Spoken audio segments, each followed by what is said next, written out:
Assalamualaikum warahmatullahi wabarakatuh. Alhamdulillahi rabbil alamin. Wassalatu wassalamu ala ashrafil anbiya'i wal mursalin wa ala alihi wa ashabihi ajma'in. Asyhadu an la ilaha illallah wahdahu la syarika lah wa asyhadu anna Muhammadan 'abduhu wa rasuluh. Allahumma salli salatan wa sallim salaman ala man tarakana ala mahajjatil bayda lailuha kanahariha la yazi'u anha illa halik. Allahumma salli ala sayyidina al-Mustafa war rasul mujtaba sallallahu alaihi wa ala alihi ajma'in. Amma ba'd.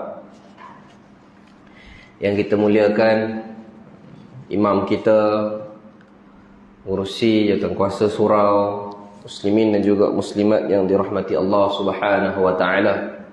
Pertamanya, marilah kita mengucapkan syukur kepada Allah Subhanahu wa taala dengan nikmat yang Allah Subhanahu wa taala berikan kepada kita, kekuatan untuk kita masih lagi bernafas, boleh kita hidup, kita mendatang, hidup pula, hidup sebagai seorang yang beriman kepada Allah, datang bersama-sama salat fardu subuh.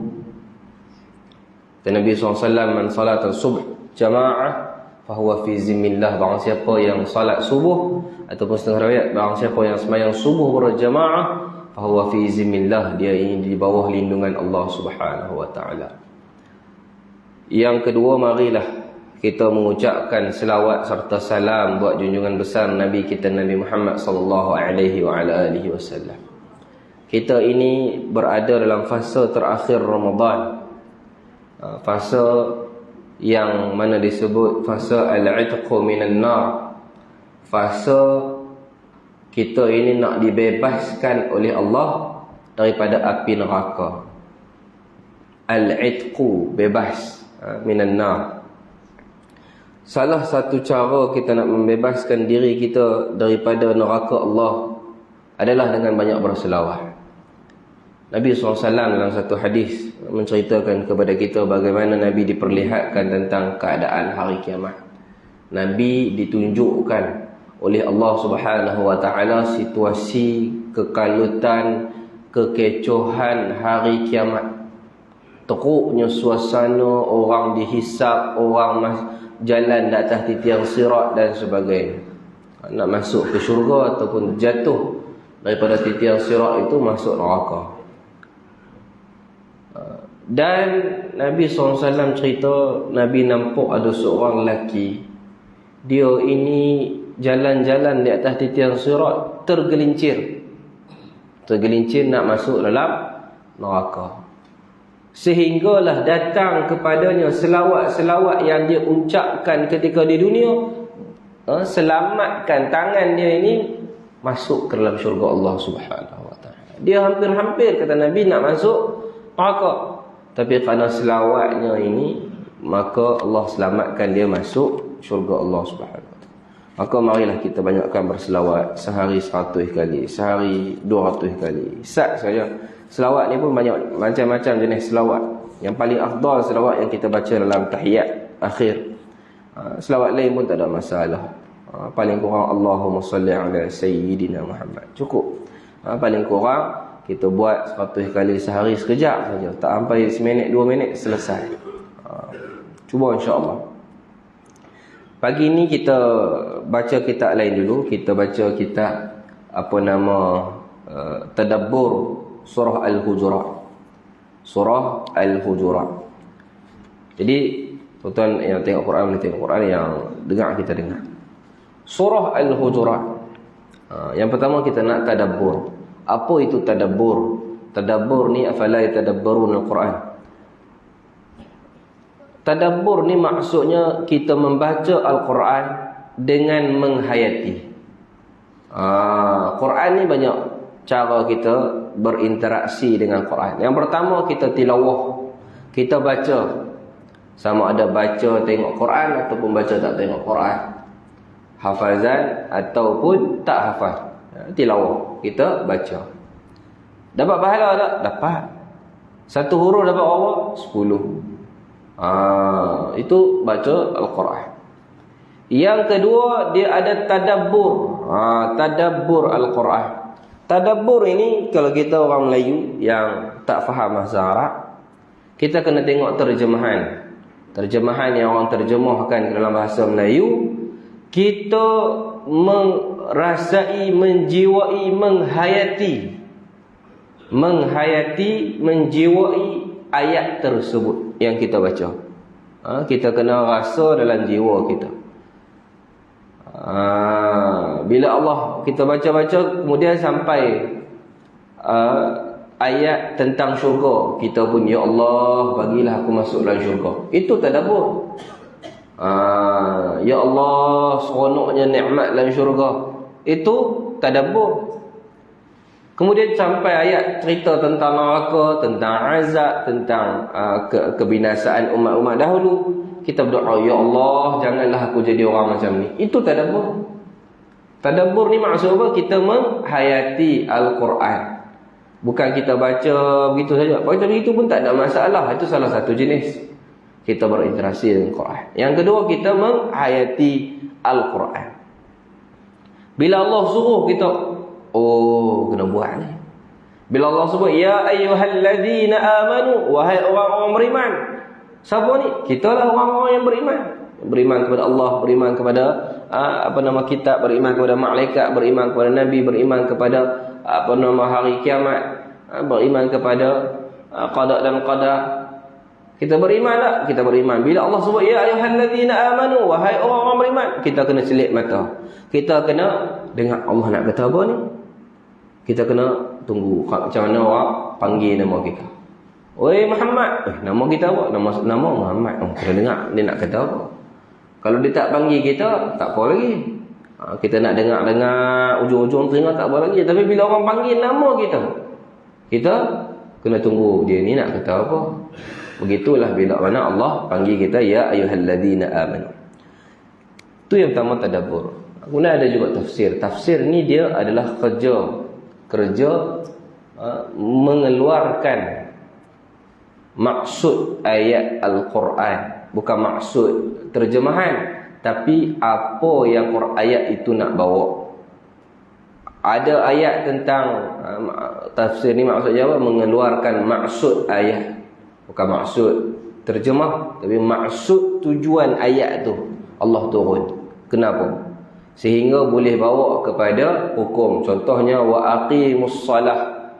Kalau kita baca terjemahan, dan dirikanlah salat.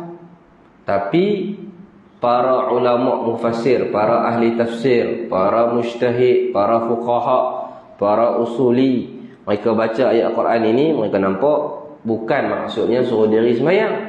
Maksudnya sembahyang itu wajib. Itu tafsir ini hanya boleh dibuat oleh orang-orang yang pakar sahaja.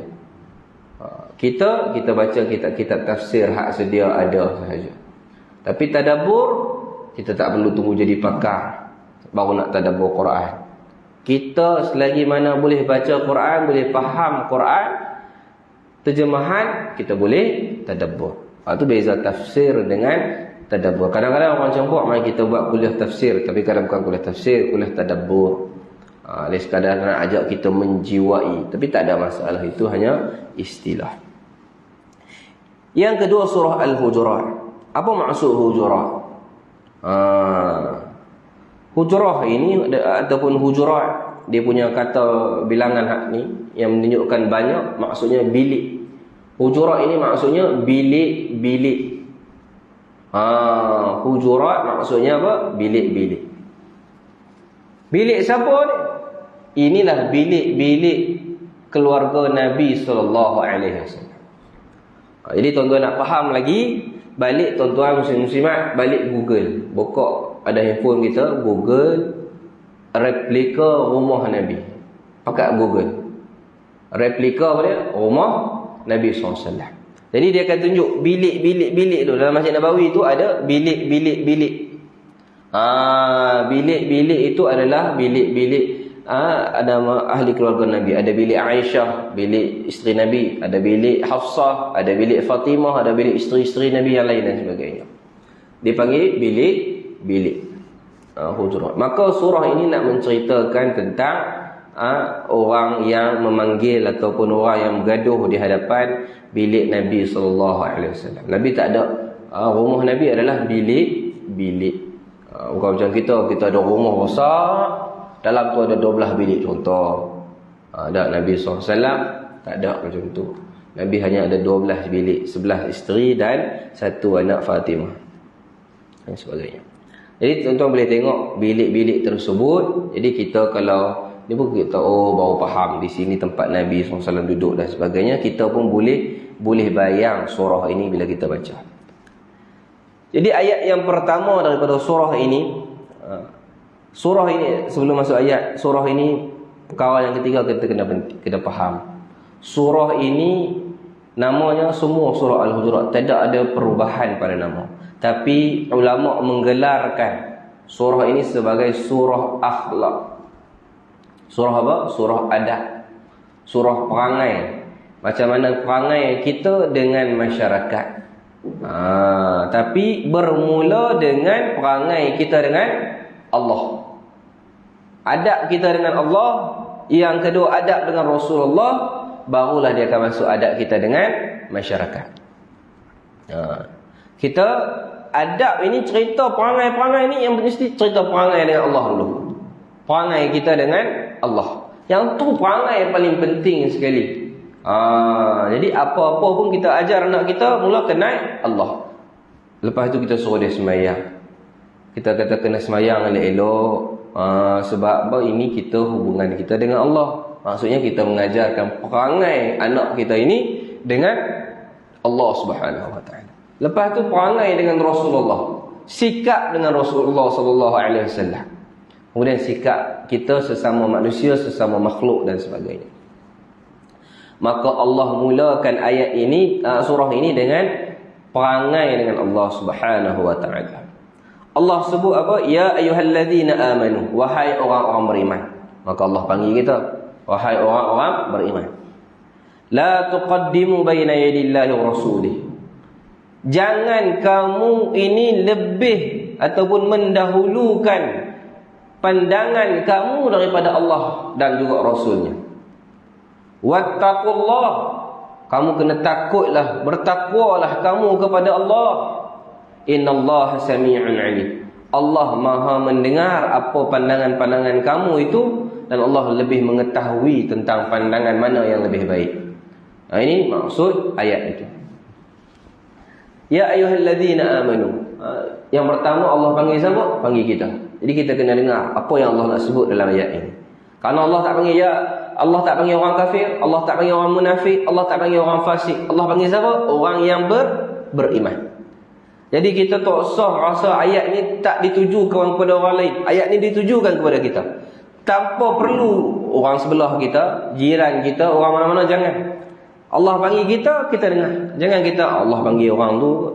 Kenapa? Kita pun beriman, maka kita pun kena dengar. Allah kata jangan kamu la tuqaddimu, jangan kamu menghadap, kalau terjemah secara maksudnya, jangan kamu letak pandangan kamu tu di depan daripada pandangan Allah. Jangan kamu mendahulukan pandangan kamu. Jangan kamu rasa kamu lebih tahu daripada Allah Subhanahu Wa Taala. Kata Ibnu Mas'ud,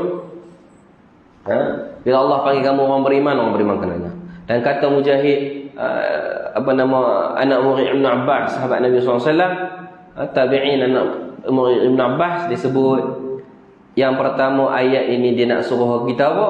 Jangan kita memberikan pandangan kita dalam kita mentakwilkan Al-Quran ataupun memahamkan Quran. Maksudnya macam mana? Bila kita baca Al-Quran kita rasa, oh maksudnya mungkin begini kot. Tak boleh. Al-Quran ini dia tak boleh kot-kot. Maksud apa Quran nak sebut ni? Saya rasa tak boleh. Saya rasa ini pandangan peribadi saya ayat ni. Tak boleh. Quran ini dia bukan pandangan peribadi. Saya rasa. Tak, saya rasa lah kalau tak betul tu cerita. Tak boleh. Kerana ini Al-Quran. Kata-kata Allah. Kita kalau kita bercakap, orang kata kita maksud lain, kita marah.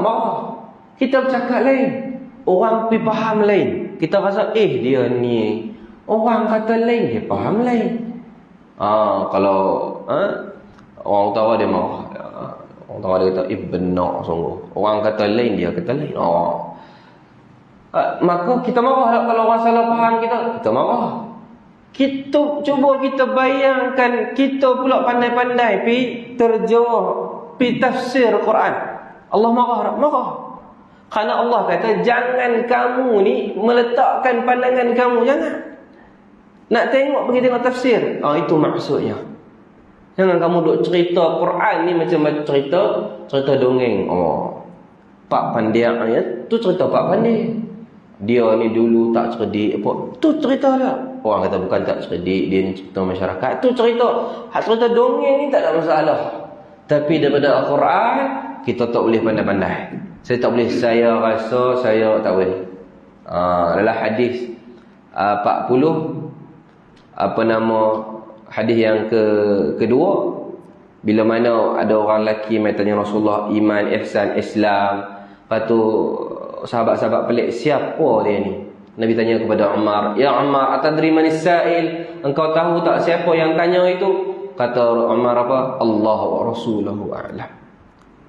Allah dan Rasulnya lebih mengetahui. Itu contoh. Dan Allah kata, wattaqullah, takutlah kepada Allah daripada kamu duk buat pandai-pandai ni. Kamu duk buat pandai-pandai ni, kamu takutlah sikit kepada Allah. Innallaha sami'un alim. Allah duk dengar ni pandangan kamanan kamu hak merapu ni. Hak kamu pandai-pandai ni, Allah Maha mendengar. Dan kenapa ayat ini turun? Ayat ni turun, dia panjang di antara surah surah Fat dan juga surah Muhammad, surah Hujurat, 3 surah ini yang cerita tentang situasi Madinah ketika mana sahabat-sahabat nak masuk ke Mekah.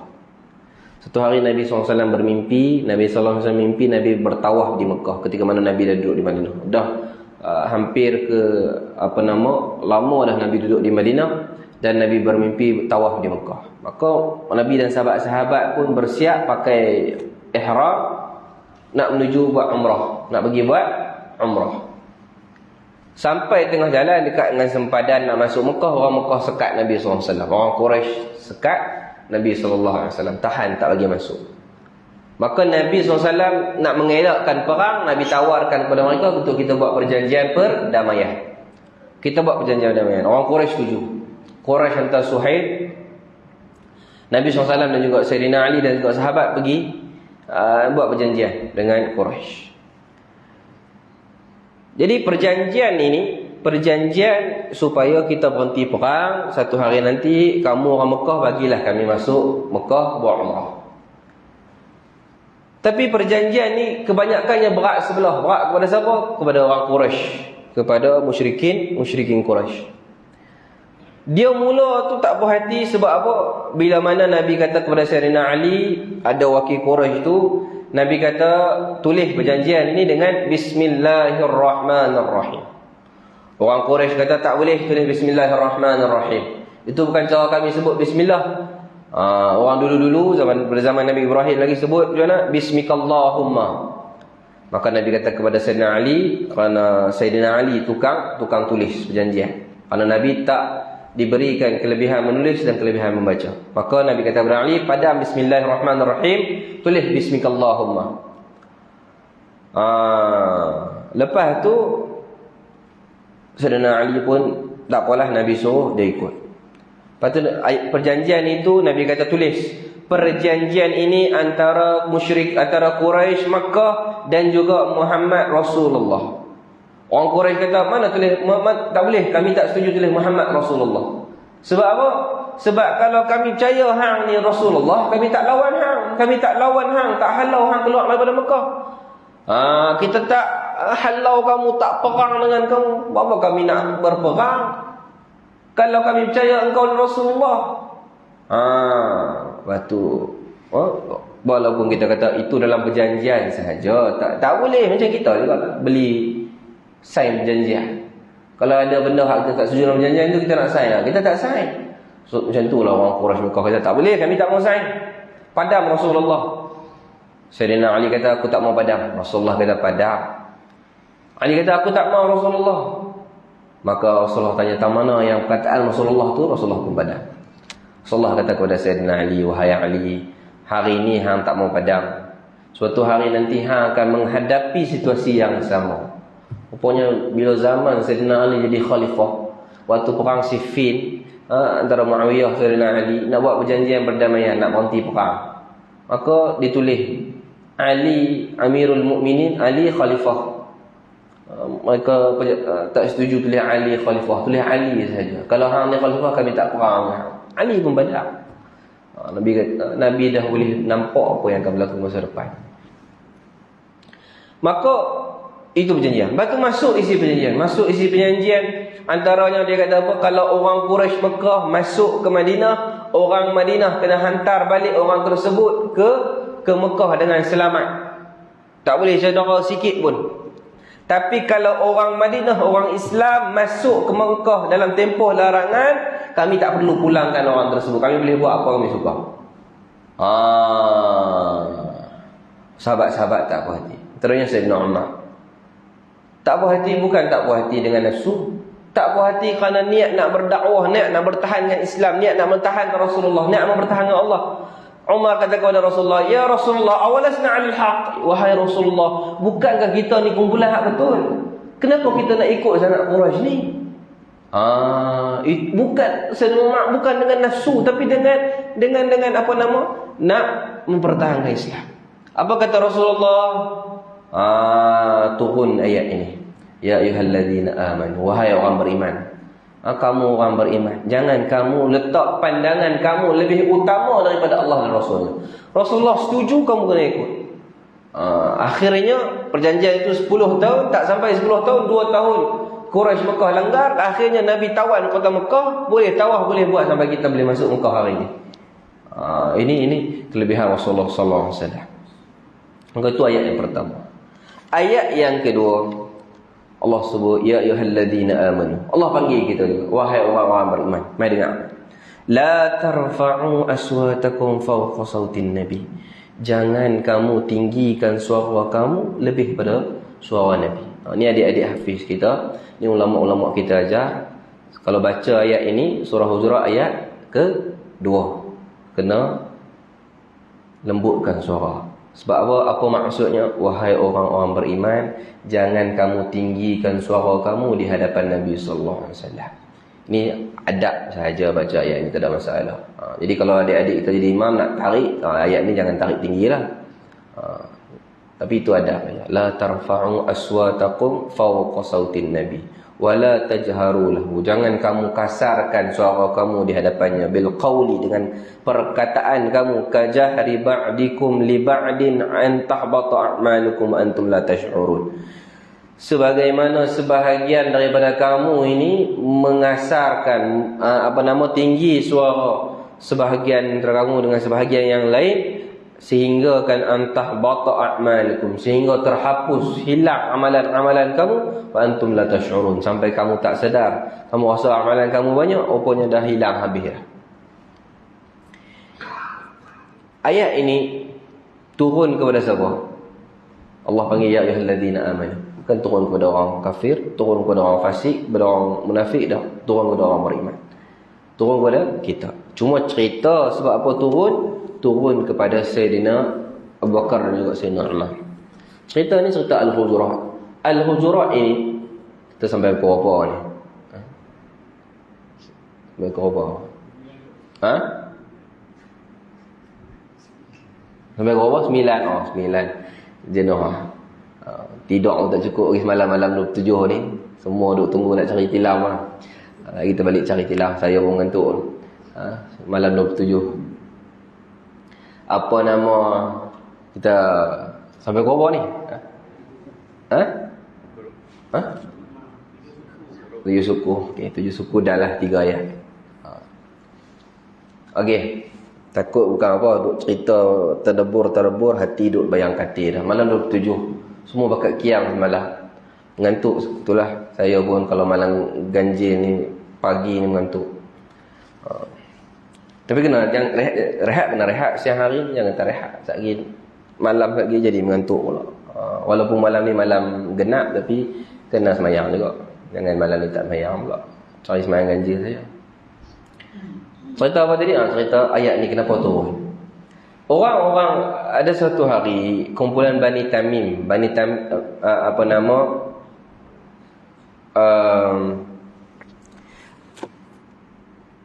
Saya tengok betul ke Bani Tamim, lupa dah.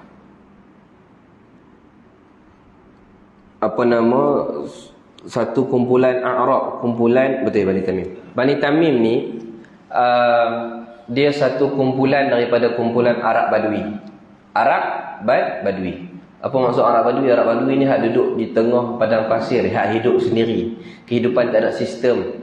Kehidupan tak ada apa nama tamadun. Mereka ni duduk cucuk tanam, hidup sendiri seronok-seronok saja.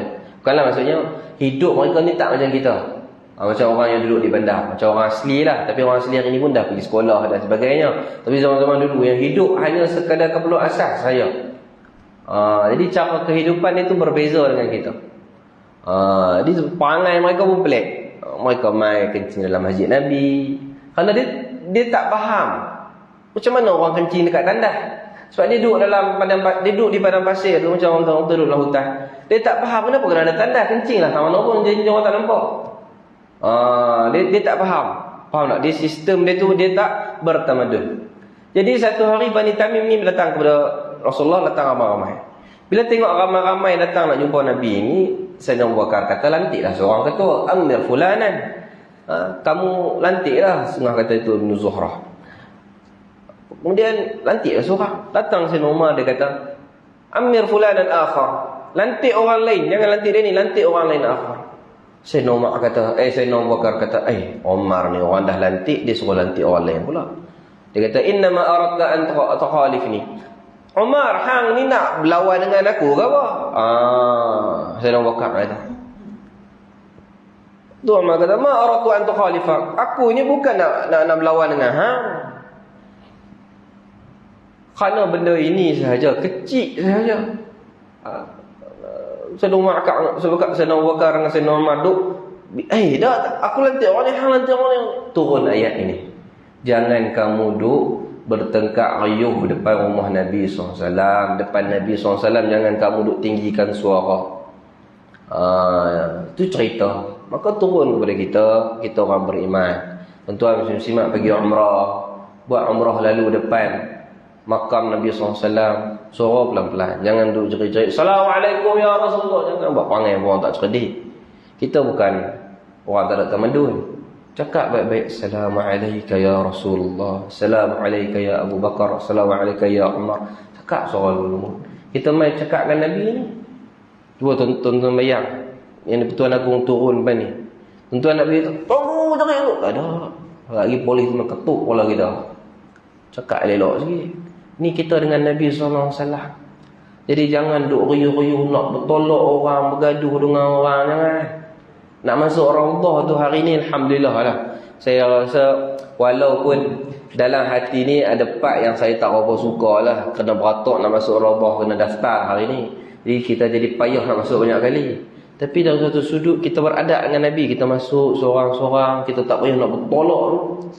Saya kadang-kadang lepas subuh saya tidur kat Masjid Nabawi. Dekat dengan waktu duha, lepas waktu duha tu, waktu orang perempuan. Orang perempuan ni Allah, waktu masuk bukan orang Malaysia lah, orang semua lah seluruh ni. Tapi saya tidur ni penutup penghadang, saya duduk belakang tu penuh sekali. Dia punya berlari nak masuk Raudhah tahun lama lah, 2017 atau 2016. Macam bunyi orang apa nama lari dengan bumi ni. Kuat Allah, tak boleh. Tapi sekarang ni lebih bagus, masuk Raudhah ni bersistem. Jadi kita beratur, kita dalam duduk beratur tu kita berselawat, kita istighfar, kita masuk semayang. Jangan duk buat live. Assalamualaikum saya di hadapan. Jangan. Ini bukan kita kena buat perangai elok. Yang orang tunjuk tak elok tu jangan duk ikut. Jangan duk ni. Pergi tu kena pergi umrah ni pergi dengan mutawif. Walaupun kita pergi banyak kali, saya cadang pergi dengan mutawif. Carilah package mana kita mampu. Kadang-kadang mahal, tuan-tuan carilah. Saya pergi sendiri pun saya duduk dengan sahabat-sahabat Mutawif lah. Jadi peringat balik, oh betul juga dia sebut tu. Jadi kita pun jadi teringat. Jadi kalau kita pergi sendiri ni kadang-kadang macam-macam lah. Dan kadang-kadang tengok package pun macam-macam lah. Tak apalah. Kadang-kadang orang tengok package orang bukan artis apa semua. Tapi kena tengok juga selain daripada artis ni siapa yang akan bimbing. Saya tak bersalah dengan artis ni. Jangan kata saya petikan artis pula, tak ada masalah. Cuma nak cari pembimbing tu kena carilah. Cari yang betul. Maka jangan kita tinggikan suara kita depan Nabi SAW. Itu juga selawat kepada Nabi, jangan selawat dengan suara kasar. Selawat baik-baik. Innal ladzina yaghudduna aswatahum 'inda Rasulillah. Orang-orang yang tinggikan suara di hadapan Rasulullah. Ulaikal ladzina imtahanallahu qulubahum littaqwa. Allah ini uji Abu Bakar, Umar dan juga semua orang mukmin yang lain yang untuk memperkuatkan hati mereka, mempersediakan hati mereka ni untuk jadi orang yang lebih bertakwa. Kerana mereka sahabat Nabi. Kalau mereka salah, Allah pernah tegur mereka. Kerana apa? Mereka yang akan bawa Islam kepada kita. Jadi bila salah mereka itu, Allah Subhanahu Wa Taala tegur, lahum maghfiratun, Allah akan ampunkan mereka, wa ajrun azim, pahala mereka besar. Maka ayat ni juga kita boleh faham apa itu tadabbur Al-Quran. Ketika mana turun ayat ini, kita sebut tadi turun kepada siapa? Turun kepada Abu Bakar dan juga Umar. Tapi ada seorang sahabat Nabi juga nama Sabit bin Qais. Sabit bin Qais ni, dia dengar ayat ini. Ayat ini turun, dia dengar ayat ini. Dia pun menangis, teriak. Dan lepas semayang fardu, Rasulullah pusing belakang. Rasulullah bila semayang, Rasulullah akan pusing belakang, tengok makmum. Rasulullah tak nampak Sabit bin Qais. Rasulullah tanya sahabat-sahabat, mana? Aku ni hilang seorang sahabat nama Sabit bin Qais. Tengok Nabi SAW. Dia risau, mana Sabit bin Qais ni? Cari. Kita pun macam tu lah. Pas mayang ni, pas salam kita tengok jiran-jiran kita ni, ada ke tak?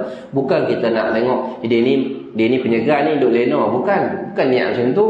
Tak main subuh ni siapa? Bukan kita niat ni. Kita kena tanya, dia ni sihat ke? Kita kena tanya ni. Kita kena tengok kita jiran-jiran kita ni. Tak main ni siapa? WhatsApp dia. Jadi Nabi SAW pun tak ada WhatsApp zaman tu. Nabi SAW tanya sahabat, siapa boleh pergi cari? Anas kata, aku boleh pergi tengok. Kerana Anas bin Malik jiran kepada Sabit bin Qais. Maka Anas pun cari Sabit bin Qais, masuk rumah Sabit bin Qais, tengok Sabit tu tengah teriak, tengah menangis. Anas tanya pasal apa? Sabit, hang teriak pasal apa? Nabi tanya hang ni, hang hilang mana? Sabit bin kata, aku dengar ayat turun, ya ayyuhallazina amanu la tarfa'u aswatakum. Jangan kamu tinggikan suara, wala tajharu. Jangan kamu kasar, jangan kamu cakap dengan suara derah. Sabit kata, dalam sahabat-sahabat Nabi, suara aku dia paling kasar, paling derah. Aku takut dengan ayat tu tadi. Dia pun teriak. Kerana dia nampak neraka dah ni, kerana aku kasar depan Nabi SAW. Itu cara nak bertadabbur. Maka Anas pun balik kepada Nabi SAW. Wahai Rasulullah, Sabit ni dia dengar ayat tu, ya ayyuhalladzina amanu, jangan, wahai orang beriman, jangan tinggikan suara, jangan kasar kepada Nabi. Aku takut Allah tegur aku ni. Maka Nabi kata kepada Anas, Anas, akhbiru, bagi tahu dia, innahu min ahlil jannah, dia ni masuk syurga. Maka Anas pun bagi tahu kepada Sabit pun lega. Ayat tu tak tegur kat dia. Tapi sahabat-sahabat Nabi itulah, bila mereka baca ayat Quran, mereka rasa, ini kena kepada mereka. Ini yang kita nak ajar tadabbur ni. Kita sedih. Sebab itu bila saya kadang ada masa semalam semayang masjid wilayah, masjid-masjid yang orang Arab jadi imam. Sebab bila ada tak ada masa semayang di rumah jugalah, bayang di surau masjid di rumah. Kadang-kadang kita kena penuh juga masjid di rumah. Kalau tidak, semua bakat pergi ke masjid-masjid utama ni, tak ada orang menghidupkan suasana kampung kita, tak ada masalah. Maka kadang-kadang saya pergi semayang, kadang semayang syekh teriak. Kerana orang syekh mentadabbur Al-Quran dalam semayang. Kita tak faham, kita tunggu je lah balik, buka balik Quran. Tengok juzuk apa malam ni tadi, tak mana yang syekh teriak tadi. Kita pun tadabbur dengan diri kita. Ini ayat neraka, ini ayat seksa, ini ayat Allah tegur orang beriman. Itu yang kita patut buat. Itu juga Sayyidina Umar bila dengar cerita tentang neraka, dia kata dia hak kena masuk. Maka dia memperelokkan amalan. Kemudian ayat yang keempat, innal ladzina yunadunaka min wara'il hujurat. aktsaruhum la ya'qilun.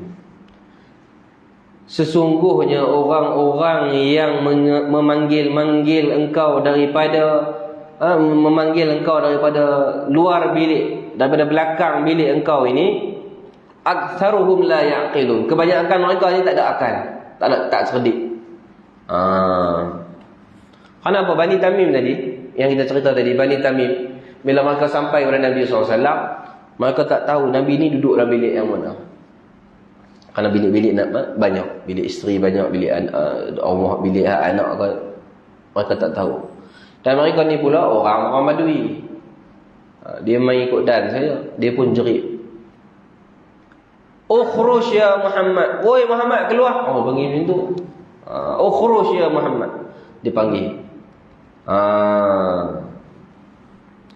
Dia kata, keluar cepat. Kami ni baik engkau keluar. Kalau kami nak puji orang, kami puji sungguh. Kalau kami nak keji, memang kami keji sungguh.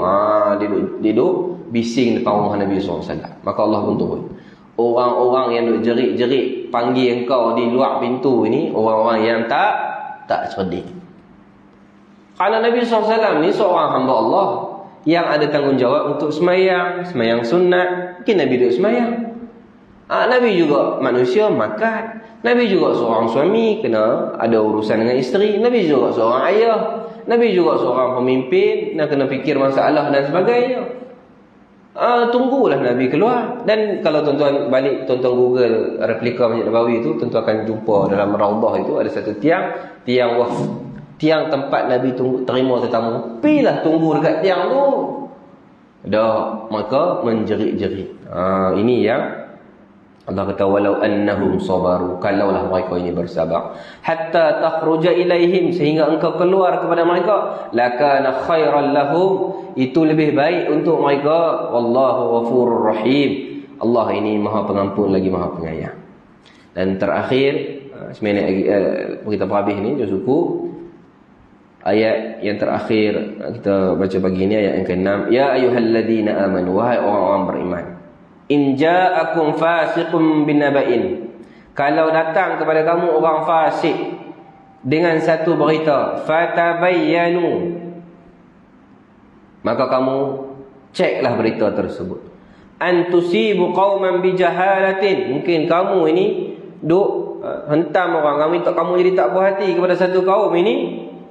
Kamu akan buat jahat kepada mereka kerana berita yang kamu dengar. Bijahalatin, dengan tersilap. Kamu tersilap, bukan kamu niat, bukan kerana kamu sengaja, tapi kamu tersilap buat zalim kepada mereka. Fatusbihu ala ma fa'altum nadimin, maka kamu akan menyesal tak sudah. Ini maka ayat ini kita kena tabayyun. Kita kena tabayyun. Di hari raya ni tadi disebut tentang cara adab nak panggil Nabi SAW. Begitu juga kita nak panggil orang. Raya-raya ni kita tuan-tuan nak pergi raya rumah orang, bagi salam 3 kali. Waqtul buyuta min abwabiha. Pergilah rumah orang nanti daripada pintu depan. Jangan duk pergi ke pintu belakang, jangan pergi kat cermin bilik bagi salam, jangan buat perangai macam tu. Kerana ini bukan adab orang Melayu, ini dalam Quran. Quran sebut pergi rumah orang daripada pintu. Bagi salam berapa kali? 3 kali. 3 kali dia tak buka pintu, balik. Jangan duk tekan loceng, jangan duk ketuk. Imam Syafi'i berapa hari berjalan daripada Mekah nak pergi menuntut ilmu dengan Imam Malik. Sampai di Madinah berhari-hari jalan, tak ketuk pintu rumah guru dia. Kerana apa? Dia bimbang, terganggu orang tengah buat urusan dan sebagainya. Maka kita pun ajar anak kita bagi salam, jangan duk tekan loceng sampai 10 kali. Loceng, bagi salam 3 kali cukup. Tak bagi salam sekali, tekan loceng 2 kali cukup. Jangan kita duk ganggu orang raya-raya. Kadang-kadang orang ada masalah, kadang-kadang orang ada urusan, kadang-kadang orang macam-macam. Orang tak sempat siap makan. Dia kadang-kadang orang ni malu, tak makanan tak siap, dia tak mau buka pintu. Kita pun hormatlah dia. So dia tunggu, nampak kereta ni tak keluar ni pintu bagang tak kunci ni. Ini kita tunggu, tak boleh. Kita kena beradab di hari raya ni. Kemudian ni cerita tentang khabar berita. Masuk rumah orang, pakat buka cerita macam-macam. Sampai cerita hak buruk-buruk ini yang kita kena siasat. Hang tahu tak dia ni tak puas hati kan? Tambah-tambah balik kampung. Balik kampung cerita pasal tanah. Cerita pasal tanah, hang tahu tak dia ni buat ni, dia ni. Balik pula kata, hang tahu tak dia ni, dia kata, hang tahu tak. Ini yang kita kena tabayun. Kita kena cek sungguh-sungguh berita tersebut. Ayat ni tuan-tuan, ada satu cerita yang khilaf tapi disebutkan oleh banyak ulama tafsir dalam kitab ini, dalam kitab tafsir. Satu hari Nabi SAW buat perjanjian dengan Bani Mustalik. Bukan perjanjian, Nabi SAW bersetuju dengan Bani Mustalik. Untuk mereka, Bani Mustalik ini satu kumpulan Yahudi yang ikut Nabi, mereka kena bayar zakat. Tuan-tuan jangan lupa bayar zakat. Saya pun duk tunggu dekat ujung-ujung lah waktu Allah, tapi jangan terlupa. Disebut siapa yang duk tunggu ujung-ujung ni kena panyak kat isteri, bagi tahu kat anak-anak, ni ayah tak bayar zakat lagi ni. Siapa ayah tak bayar? Nak tunggu waktu Allah. Okey. Set alam, set lah apa-apa, jangan kita tak bayar pula. Tunggu. Hal ni yang dah bayar dah, bagus. Alhamdulillah, tak ada masalah. Jadi Nabi bersama dengan Bani Mustalik ni, Nabi kata kepada Mustalik, kamu tahun depan kena keluarkan zakat. Maka mereka setuju. Dan Nabi kata, aku akan hantar seorang wakil aku datang kutip zakat-zakat tersebut, harta-harta yang kamu keluarkan untuk bayar zakat. Macam-macam lah, emas, ternakan dan sebagainya. Maka sampai tahun depan Nabi SAW pun utus Walid bin Uqbah. Maka Walid bin Uqbah pun pergilah jauh sikit daripada tu kawasan Madinah itu, pergi ke kawasan Bani Mustalik, jalan. Dekat dengan kampung Bani Mustalik itu, dia tengok orang Bani Mustalik ini pakat duk pegang pedang. Dia kata, pasal apa duk pegang pedang? Kenapa pegang pedang? Aku main ambil zakat. Pasal apa yang pegang pedang? Dia tengok, ramai ni pegang pedang, bukan seorang. Ini nak berperang ni. Maka dia takut, dia pun lari pergi ke Nabi SAW, bagi tahu, wahai Rasulullah, Bani Mustalik ini telah murtad dan mereka nak berperang dengan kau, mereka tak nak bayar zakat. Sudah, Nabi SAW kata, itu dah janji. Maka Nabi SAW pun utus seorang panglima perang, Khalid Al-Walid. Dia seorang saja. Khalid Al-Walid pergi tengok, pergi jumpa Bani Mustalik, pergi tanya betul-betul mereka ni nak apa. So keluar zakat, nak berperang pula. Maka Khalid Al-Walid pun pergi ke kampung tersebut. Dekat kampung tersebut dia dengar orang azan. Kata murtad, azan pula. Lagu mana ni? Dia pun pergi dekat, tengok-tengok pakat semayang. Dia pun semayang bersama dengan Bani Mustalik. Dia kata murtad macam mana untuk semayang? Maka dia pun tanya Bani Mustalik, wahai Bani Mustalik, kamu ni nak bayar zakat ke tidak? Bani Mustalik kata, kami nak bayar zakat. Mana wakil Rasulullah kata nak main ambil tu? Lepas tu dia dah datang hari tu, dia tengok kamu semua pakat pegang pedang, dia lari balik. Dia kata, lah memang kami pegang pedang, harta tersebut kami keluarkan dan kami kumpul setempat. Bila kami dah kumpul sekampung, kumpul harta setempat, kami takut orang curi. Kami pun upah laki-laki jaga harta tersebut, pegang pedang. Bukan kami nak perang dengan Nabi.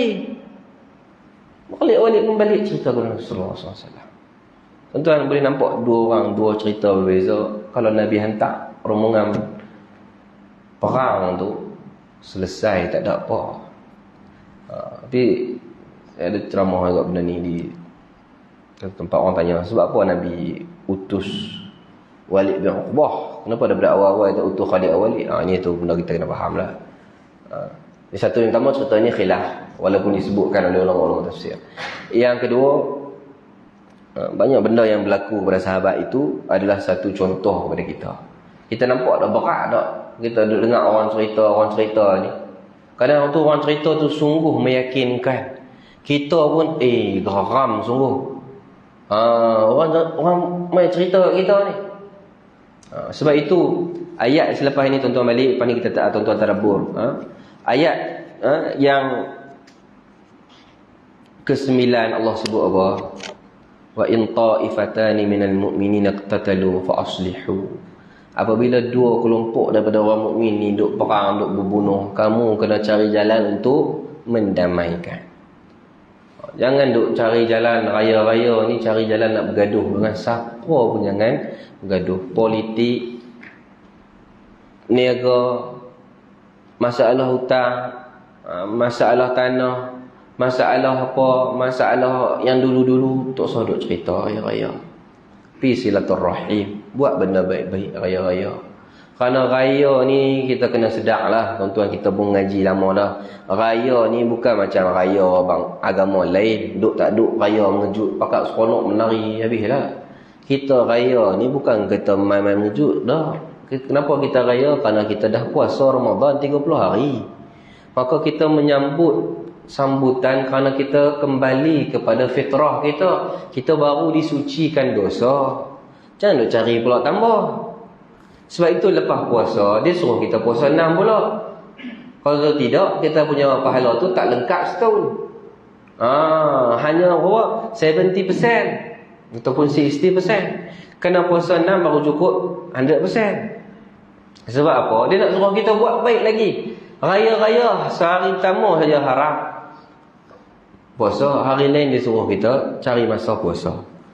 Sebab apa? Dia nak suruh kita kekal buat baik. Sebab apa? Raya kita dia suruh kita menyanyi kan, dia suruh kita takbir. Dia suruh kita berzikir lagi, sebut ingat Allah lagi. Dia suruh kita buat apa lagi? Ziarah. Dia suruh kita buat benda-benda baik. Dan kita orang Melayu pun buat benda-benda baik, buat makan, bagi duit raya. Itu semua benda-benda baik. Jadi janganlah kita buat dosa raya-raya ni. Jadi bab cerita-cerita ni, kita carilah cerita yang boleh menyatukan ummah. Cerita-cerita yang kita tahu dia ni tak boleh, benda-benda ni kita tak payah cerita. Kerana kita nak menyatukan ummah. Yang penting orang semua sembahyang, orang ikut Rasulullah sallallahu alaihi wasallam, orang berselawat, dan setiap orang itu keimanannya berbeza-beza. Kita mungkin lebih sikit, dia tak boleh, kita jangan duk tekan-tekan raya-raya ni. Jadi saya mohon maaf kekurangan. Saya juga mohon maaf lah, bulan lepas saya tak dapat hadir, isteri saya bersalin. Jadi saya uruskan dan sebagainya, saya mohon maaf. Kita tinggal insya-Allah lepas ni kita sambung balik kitab kita Tariq ilallah, jalan menuju kepada Allah itu. Jadi teruskan beribadat. Malam raya jangan lupa berdoa.